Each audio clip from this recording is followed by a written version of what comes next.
Auzubillahiminash-shaytanir-rajim. Bismillahir-rahmanir-rahim. My dear students, today we are going to study a very important topic, which is resonance in air columns and organ pipes. याद रखिए यहाँ पर we will discuss कि what is resonance. लेकिन resonance पहले हमने discuss किया था कि रेजोनेंस क्या चीज़ है. रेजोनेंस इन एयर कॉलम्स को हम ऑर्गन पाइप्स में अप्लाई करेंगे. यानी in this topic we are going to make a particular concept और उस कॉन्सेप्ट को फिर हम ऑर्गन पाइप्स में अप्लाई करेंगे. ऑर्गन पाइप्स का क्या मतलब है, I will be back to this. लेकिन पहले we are going to study resonance in air column. देखिए ये हमारे पास एक रेजोनेंस ट्यूब है. दिस इज कॉल्ड, इस पूरे ऑपरेटस को we call resonance tube apparatus. Resonance tube apparatus, ये रेजोनेंस ट्यूब है because in this tube resonance takes place. Okay, इसके साथ यहाँ पर एक मीटर रॉड है, एक स्केल है जिससे हम length of the air column जो है वो मेजर कर सकते हैं. और this is a reservoir of water, यानी इसमें हम वाटर डालते हैं और ये रबर पाइप है. याद रखिए इस रिजर्वायर, ये जो रिजर्वायर है दिस इज मूवेबल. इसको हम अपनी मर्जी से अप और डाउन कर सकते हैं और इसके जरिए हम इस वाटर लेवल को नीचे या ऊपर ले जाते हैं. अच्छा, अब जरा गौर से देखें यहाँ से लेकर यहाँ तक ये जो रेड लाइन आपको नजर आ रही है, ठीक है, ये वाटर है, इससे नीचे वाटर है और ये एयर कॉलम है. तो एयर कॉलम का मतलब है कि यहाँ पर हवा के जो पार्टिकल्स हैं they are vibrating with a particular frequency with their natural frequency. The particles of air are vibrating. क्योंकि air particles cannot be at rest, तो इस कॉलम में जो air particles हैं they are vibrating with a particular frequency. ठीक है, जिसे हम natural frequency of the air column कहते हैं.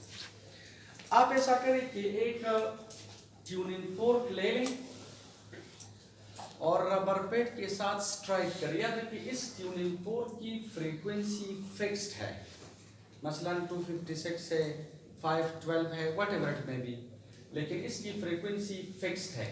अगर आप इसको रबर पेट के साथ स्ट्राइक करें और यहाँ पर हॉरिजॉन्टली पकड़े इसके नजदीक, लेकिन remember this tuning fork shouldn't touch the body of the tube, otherwise tuning fork के जो वाइब्रेशंस है वो डिस्टर्ब हो जाएंगे, ट्यूनिंग फोर्क स्टॉप करेगा.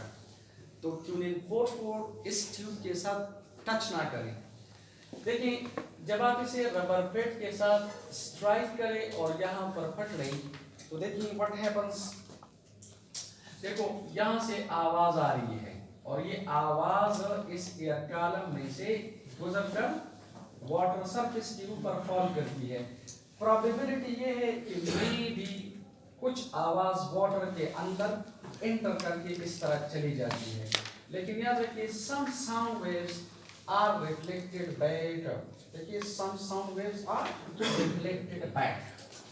अब वो जो रिफ्लेक्टेड साउंड है और जो इनकमिंग साउंड है वो आपस में क्या करती है, सुपरपोजिशन करती है, इंटरफेरेंस करती है. क्लियर? तो बास पॉइंट्स पे कंस्ट्रक्टिव इंटरफेरेंस टेक्स प्लेस, बास पॉइंट्स पे डिस्ट्रक्टिव इंटरफेरेंस टेक्स प्लेस. लेकिन एक बात आप याद रखिए, ये हर लेंथ ऑफ एयर कॉलम के लिए पॉसिबल नहीं है. जरा गौर से देखिए यहाँ पर फ्रीक्वेंसी फिक्स्ड है, फ्रीक्वेंसी फिक्स्ड है और आवाज की जो वेलोसिटी है वो भी हवा में, एयर में एट रूम टेम्परेचर फिक्स्ड है. तो इस केस में हम बेसिकली क्या करते हैं, वेवलेंथ को कम या ज़्यादा करते हैं. और वो वेवलेंथ कम या ज़्यादा कैसे करते हैं, by changing the length of the air column. इस एयर कॉलम में particles of the air are vibrating like this.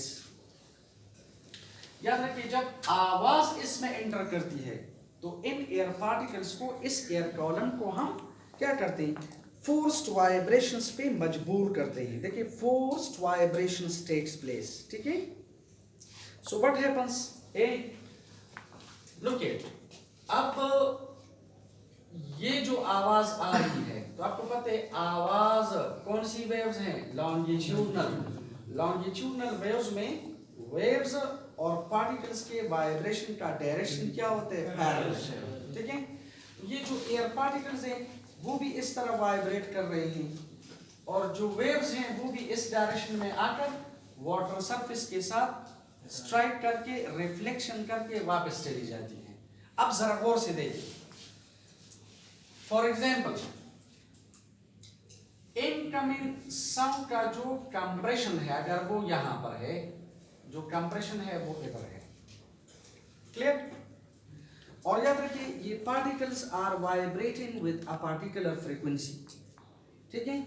अब अगर ये रिफ्लेक्टेड साउंड, सपोज इसका कंप्रेशन इधर आ जाता है तो अब देखिए कंप्रेशन के ऊपर नहीं आता तो we see constructive interference doesn't take place.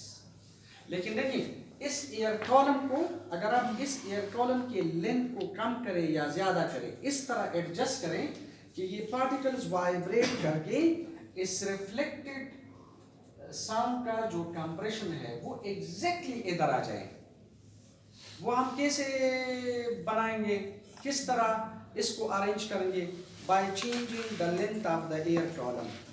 और एयर कॉलम के लेंथ को हम कैसे चेंज करते हैं, इस रिजर्वायर को नीचे या ऊपर अगर आप इस तरह मूव करते हैं तो ये वाटर लेवल इस ट्यूब के अंदर नीचे ऊपर चला जाता है। अब मसलन देखिए जो पार्टिकल्स ऑफ द एयर है दे आर वाइब्रेटिंग, तो देखिए जो रिफ्लेक्टेड कंप्रेशन है वो अगर एग्जैक्टली इधर आ जाए, इस कंप्रेशन के ऊपर आ जाए, या अगर इधर रेयरफेक्शन है इस रेयरफेक्शन के ऊपर आ जाए तो what will happen, constructive interference will take place और आवाज जो है वो लाउड हो जाती है। लेकिन ये तब पॉसिबल है अगर इनकमिंग आवाज की फ्रीक्वेंसी और इन पार्टिकल्स की फ्रीक्वेंसी आपस में मैच करती है। फॉर एग्जाम्पल ये पार्टिकल्स अगर इस तरह वाइब्रेट करते हैं और इनके वाइब्रेशन की वजह से जो रिफ्लेक्टेड साउंड का कंप्रेशन है वो एग्जैक्टली इस पॉइंट पे आ जाए और इनकमिंग आवाज के कंप्रेशन के साथ कंस्ट्रक्टिव इंटरफेरेंस करें तो तब लाउड आवाज पैदा हो जाती है, अदरवाइज ना। अब मसलन देखिए अगर यहां पर suppose constructive interference takes place और इस लेवल को आप थोड़ा सा नीचे करें, डिस्टर्ब करें, तो पहले आप देखिए रिफ्लेक्टेड साउंड का कंप्रेशन इधर आ जाता था, आप इस लेवल को नीचे ले आए तो फिर वो इधर नहीं आएगा, थोड़ा सा नीचे आ जाएगा। देखिए पहले सपोज इस लेवल के लिए, इस एयर कॉलम की लेंथ के लिए जो रिफ्लेक्टेड साउंड का कंप्रेशन था वो इनकमिंग साउंड के कंप्रेशन के ऊपर आ जाता था, लेकिन सिर्फ इस वेवलेंथ के लिए, इस लेंथ के लिए। आप इसे अगर थोड़ा सा नीचे करें, डिस्टेंस आपने क्या किया ज्यादा, लेंथ आपने ज्यादा किया, तो अब जो रिफ्लेक्टेड कंप्रेशन है वो इधर नहीं आएगा, थोड़ा सा नीचे आ जाएगा, तो वो कंस्ट्रक्टिव इंटरफेरेंस गायब हो जाएगा। मतलब कंस्ट्रक्टिव इंटरफेरेंस तब टेक्स प्लेस अगर आप लोगों के पास इस एयर कॉलम के जो पार्टिकल्स है इनकी फ्रीक्वेंसी और आवाज की फ्रीक्वेंसी आपस में मैच करती है। मतलब अगर इनकमिंग आवाज और रिफ्लेक्टेड आवाज के जो कंप्रेशंस हैं वो सेम पॉइंट पे रीच करती है, या जो रेयरफेक्शन है वो सेम पॉइंट पे रीच करती है, तो तब ये पॉसिबल है, अदरवाइज ना। ठीक है। अब मसला ने गौर से देखो, ये एंड इस ट्यूब का ये एंड ओपन है, तो याद रखिए ओपन एंड पर हमेशा एंटी नोड बन जाते हैं, यहाँ पर नोड नहीं बनता, क्योंकि नोड का मतलब है जहां पर एम्पलीट्यूड जीरो हो जाते हैं, यहाँ पर एम्पलीट्यूड जीरो नहीं होता, क्योंकि ये एंड ओपन है, तो यहाँ पर एम्पलीट्यूड एयर के जो पार्टिकल्स है इनका एम्पलीट्यूड डिस्प्लेसमेंट जो है वो जीरो पॉसिबल नहीं है। तो याद रखिए यहाँ पर हमेशा क्या बन जाएगा, एंटी नोड। तो ये हमारे पास है एंटी नोड, ठीक है। और एक यहाँ पर हमारे पास ये एनक्लोज्ड है, ये वाटर लेवल है, वाटर सरफेस है, तो ये क्लोज्ड है, तो क्लोज्ड एंड पे क्या बन जाएगा, नोड। तो एक एंटी नोड और नोड के दरमियान डिस्टेंस को हम क्या कहते हैं, लैम्डा बाय 4। तो ये लैम्डा 1/4 है, because this is the first mode, the first case, यानी फर्स्ट मोड में सिर्फ हाफ लूप जो है वो बन जाती है, ठीक है, सिर्फ हाफ लूप। और यहाँ पर एक लाउड आवाज पैदा होगी। तो लाउड आवाज तब पॉसिबल है अगर इस एयर कॉलम में जो एयर पार्टिकल्स है इनकी फ्रीक्वेंसी और आवाज की फ्रीक्वेंसी आपस में मैच करती है। तो ये हर लेंथ पे पॉसिबल नहीं है, particular length of the air column पे पॉसिबल है, ठीक है। अब आप लोग देखें, इसमें ये फुट लगा हुआ है, मीटर रॉड है, स्केल है, तो इस स्केल से ये लेंथ हम आसानी से कैलकुलेट कर सकते हैं। लेकिन देखो हमारे पास वेलोसिटी बराबर है, इसे हम कहते हैं v1 is equal to frequency multiplied by lambda 1। This is the equation number 1 for the first mode. In the first case if you see lambda 1/4 बराबर है L के, ठीक है। तो देखिए this will be lambda 1 is equal to 4L। ये value आप इधर पुट करें, इधर आप पुट करें इक्वेशन नंबर 1 में, तो देखिए v1 का मतलब है velocity in the first mode, so this is 4f into L. This is equation number 3. What is f? It is the frequency of the tuning fork which is fixed. And what is L? ये L ये length है, ये length, तो ये length metre rod से calculate करो, इस L को फ्रीक्वेंसी को मल्टीप्लाई करें, you will get the velocity of sound in this air column at room temperature। अच्छा देखो, अगर इस लेवल को आप थोड़ा सा डिस्टर्ब करें, आप इसे थोड़ा सा डिस्टर्ब करें, नीचे करें, तो याद रखिए लाउड आवाज खत्म हो जाती है, क्योंकि अब इस एयर पार्टिकल्स की फ्रीक्वेंसी आपने डिस्टर्ब की। देखिए लेंथ ऑफ द कॉलम आपने बढ़ा लिया, तो अब वो उसी फ्रीक्वेंसी से वाइब्रेट नहीं करेंगे, किसी और फ्रीक्वेंसी से वाइब्रेट करेंगे। अब दोबारा हमने इस फ्रीक्वेंसी को आवाज की फ्रीक्वेंसी के साथ मैच करना है, ठीक है। तो इसके लिए सिंपल ये है, इसका ये एंड ओपन है, यहाँ पर हमेशा एंटी नोड बन जाता है, और जो फिक्स्ड एंड है वाटर सरफेस है यहाँ पर नोड। तो याद रखिए इस ट्यूब में या हाफ लूप बनेगा या 3 हाफ्स या 5 हाफ्स या 7 हाफ्स, इसमें 8 लूप पॉसिबल नहीं है। क्यों? क्योंकि वो एंड ओपन है, तो ओपन एंड पर हमेशा एंटी नोड बनता है, तो इसमें या हाफ लूप बनेगा या 3 हाफ्स, क्योंकि 2 हाफ्स का मतलब है 8 लूप, इसमें 8 लूप नहीं बनेगा, 2 लूप्स ना, ठीक है। इसी तरह 3 लूप्स ना, या हाफ या 3 हाफ या 5 हाफ वगैरह वगैरह। तो अगर यहाँ पर एक रेजोनेंट पॉइंट आ जाता है, तो ये लेंथ आप कैलकुलेट करें, इसको 3 से मल्टीप्लाई करें और इसको उसी डिस्टेंस पर ले आए, तो आपके पास एक और पॉइंट आ जाएगा, क्योंकि 3 पर मल्टीप्लाई का मतलब ये कि अब इसके बाद क्या बनेगा, इसके बाद हमारे पास आप देखिए 8 लूप बन जाएगा, देखिए 8 लूप।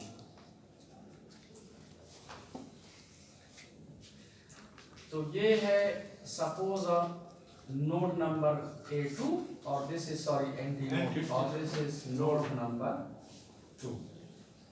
तो गौर से देखो, अब यहां से लेकर यहां तक जो डिस्टेंस है, आई कॉल दिस लैम्डा 2/4, और n1 और n2 के दरमियान ये जो डिस्टेंस है I call this lambda 2 by 2। तो अब मैं इस तरह लिखूंगे v2 is equal to f into lambda 2। ठीक है, this is let equation number 4। इस केस में आप देखें lambda 2 by 4 plus lambda 2 by 2 is equal to n।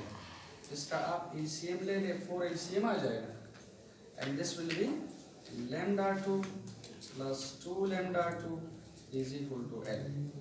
In other words, this is 3 lambda 2 divided by 4 is equal to n. Lambda 2 calculate करें, this is 3n divided by 4, equation number 5.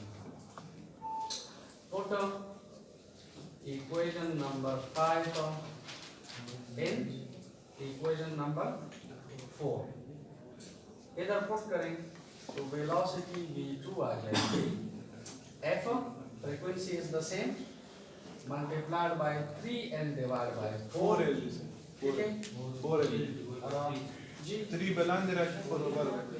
हाँ, this is 4 और this is 3, so this is 4l divided by 2। ठीक है, in other words this could be written as 4l f divided by 2। this is equation number 6।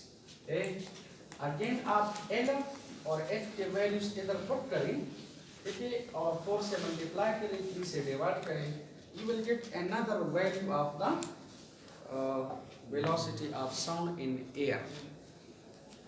ठीक है, इसी तरह अगर आप इस लेवल को मजीद नीचे ले आए, इधर ले आए, तो कितने लूप्स बन जाएंगे? Half loops.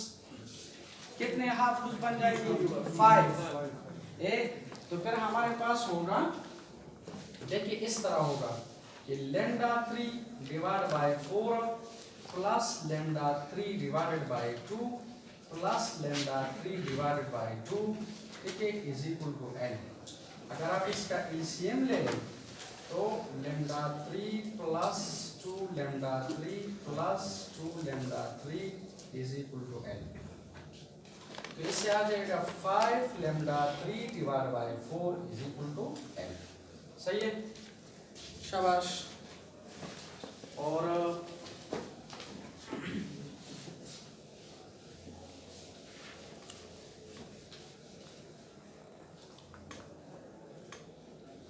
देखो लैम्डा 3 अगर आप कैलकुलेट करें तो lambda 3 will be 4l divided by 5।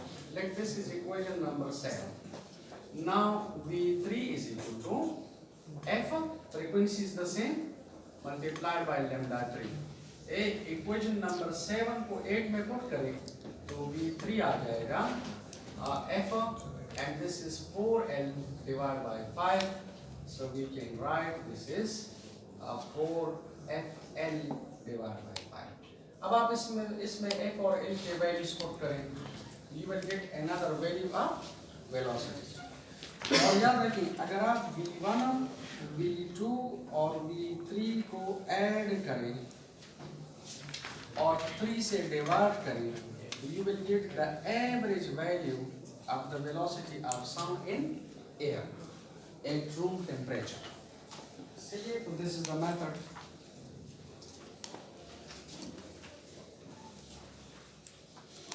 मतलब you can take so many values for the velocity of sound in air, उन सबको ऐड करो, नंबर ऑफ वैल्यू से डिवाइड करो, you will get an average value for the velocity of sound in air। याद रखें resonance tube operators का एक फायदा ये है, इसका एक एप्लीकेशन ये है कि by applying the resonance tube operators we can verify resonance phenomena। इससे हम रेजोनेंस को वेरीफाई कर सकते हैं। नंबर 2, इस ऑपरेटर से we can also study constructive interference, destructive constructive interference of sound waves. ठीक है, और नंबर 3 इसका एप्लीकेशन ये है कि we can also determine the velocity of sound in air at room temperature. अच्छा एक बात आप याद रखिए, लुक इट, ये जो लूप्स है ना, तो याद रखिए ये लूप्स हमें नजर नहीं आ रहे, ये सिर्फ हम इमेजिनेशन करते हैं, कंपैरिजन करते हैं। स्ट्रिंग में जो लूप्स बन जाती थी, वो स्टेशनरी वेव्स में जो लूप्स स्ट्रिंग में बन जाती थी, वो हमें नजर आती थी, क्लियर? लेकिन साउंड तो हमें नजर नहीं आता, साउंड तो हम सुनते ही, क्योंकि इसमें कंप्रेशंस एंड रेयरफेक्शंस आर देयर। लेकिन इसका जो एनालिसिस है, इसका जो कंपैरिजन है, वो हम उन लूप से करते हैं। अगर आप लूप्स कंसिडर करें तो इसका कैलकुलेशन जो है वो इजी हो जाते हैं। अब इसका ये मतलब नहीं है कि आपको यहाँ पर हाफ लूप नजर आएगा और फिर सपोज क्या नाम है, अनदर लूप नजर आएगा, या 3 हाफ्स नजर आ जाएंगे, फिर 5 हाफ नजर आ जाएंगे। तो ये लूप हमें नजर नहीं आते हैं, लेकिन हम सिर्फ इसका कंपैरिजन उन लूप से करके इसको एक्सप्लेन करते हैं, ठीक है? नाउ लुक इट, ये हमारे पास रेजोनेंस ट्यूब apparatus है, ठीक है? आप लोग देखें, ये ग्लास ट्यूब है, is it? This is reservoir, ये वाटर रिजर्वायर है। आप इसमें पानी डालें और याद रखिए दिस इज मूवेबल। आप देखिए इसमें यहाँ पर एक पिच है, ठीक है? इस पिच को आप लूज करें, आप इसे इस तरह ऊपर और नीचे मूव कर सकते हैं, जिससे इस वाटर लेवल का जो सरफेस है, जो वाटर लेवल है, आप इस ट्यूब में ऊपर नीचे मूव कर सकते हैं, ठीक है? और इसके साथ ये एक स्केल है, देखिए ये स्केल लगा हुआ है, ठीक है? इसके ऊपर एक स्केल है, this is a rubber pipe, ठीक है? और इस रिजर्वायर को अगर आप ऊपर मूव करते हैं तो लेवल ऊपर जाएगा, आप इसे नीचे तो लेवल नीचे। बहरहाल आप इससे वाटर लेवल को, सरफेस को ऊपर नीचे मूव कर सकते हैं, ठीक है? अब हमारे पास देखें मेथड ये है कि अगर एक स्टूडेंट इस पानी के लेवल को इधर ले आए, सही मेथड ये है, बिल्कुल यहाँ से स्टार्ट करें।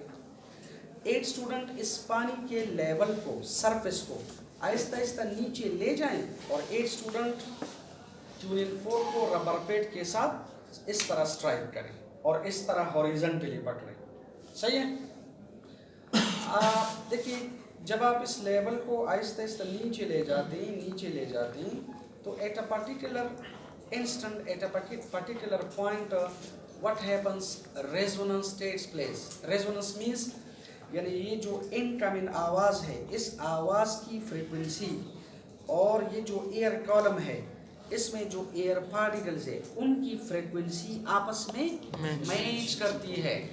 तो at a particular point incoming sound और रिफ्लेक्टेड साउंड के जो कंप्रेशंस है एक दूसरे के ऊपर आ जाते हैं, या जो रेयरफेक्शन है एक दूसरे के ऊपर आ जाते हैं। तो आपको पता है जब कंप्रेशन या रेयरफेक्शन के ऊपर आ जाते हैं, so constructive interference takes place and a loud sound is produced.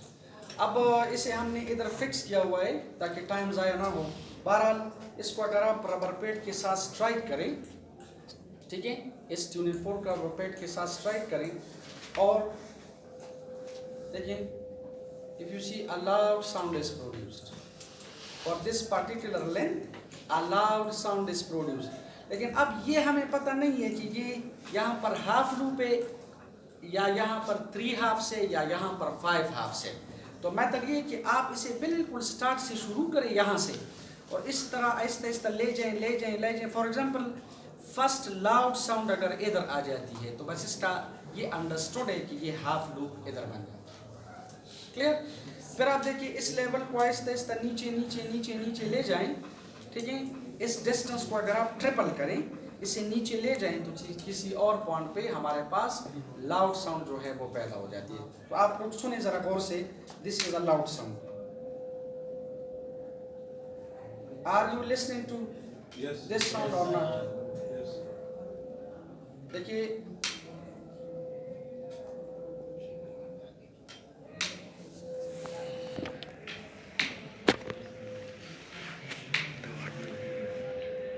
अच्छा, देखिए यहाँ पर इस ट्यूनिंग फोर्क की फ्रीक्वेंसी का हमें पता है, क्लियर। और ये एल कैलकुलेट करूँ यहाँ से वेवलेंथ कैलकुलेट करेंगे। तो आपको पता है अगर फ्रीक्वेंसी और वेवलेंथ का आपको पता है तो व्हाट हैपन्स, आप इसे ज़रा नज़दीक ले आए, ये ज़रा इधर नज़दीक ताकि आवाज़ आ जाए।